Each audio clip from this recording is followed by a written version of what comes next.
Hello, teachers. Throughout the year, you may have to refer a student for behavior. If so, we're going to talk about how to use a referral. We have two types of referrals. There's a classroom referral when your students are exhibiting level 1 and 2 types of behaviors like talking too much, out of their seat, constantly having to be redirected. You want to use a classroom referral.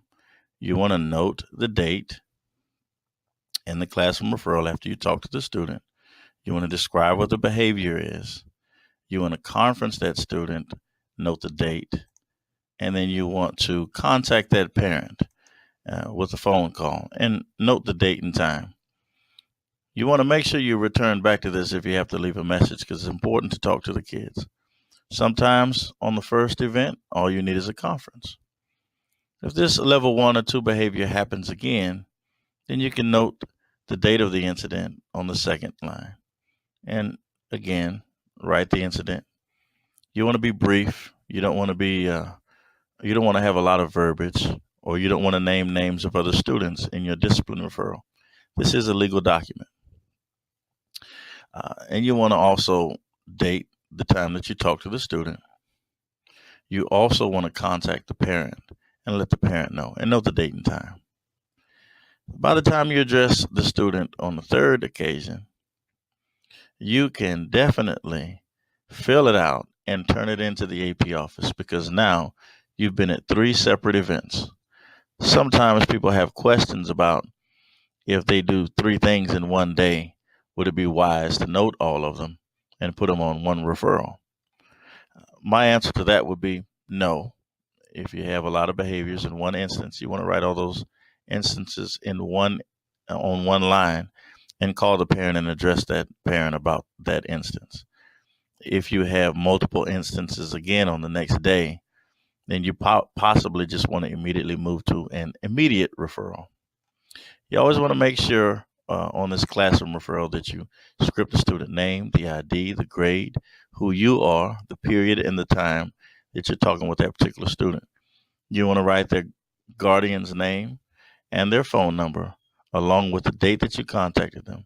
And if you know, is you have the drop down, you could find the alpha, the last name alpha of the associated assistant principal, and click on that particular assistant principal in the drop down box. The other referral that we have is called the AP office referral or an immediate referral.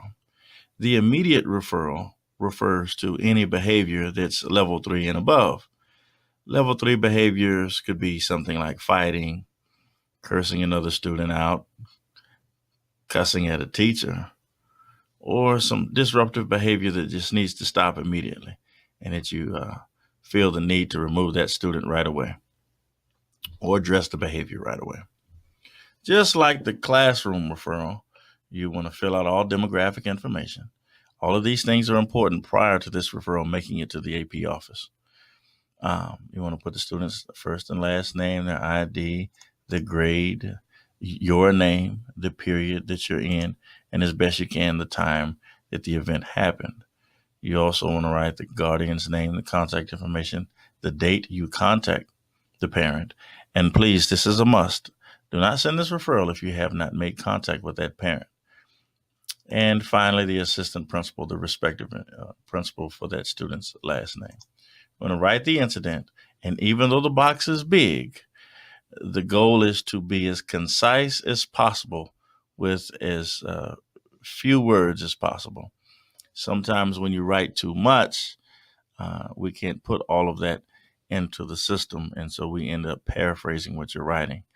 If you want to explain the event, you can do that in an email, but sometimes all you have to do is put verbal confrontation in the classroom, verbal aggressive confrontation in the classroom, and the details can come in an email later. You want to finish it out by forwarding this on to the AP office. All of this information at the bottom: AP assigned, consequence, number of days, date, discipline code. All of these boxes will be filled out in the office by the assistant principal.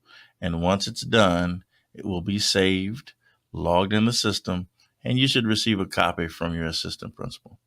Hopefully you understand how to process these referrals. What I suggest you do is you save the file on your desktop or your Google Drive so that they're readily accessible. You probably want to call it the discipline referral file, or however you file in your, whatever your file system is, you need to make sure that it's readily accessible if you need it. Also remember, building relationships and making connections with students a lot of times are things that you can do to front load and offset some of these bad behaviors.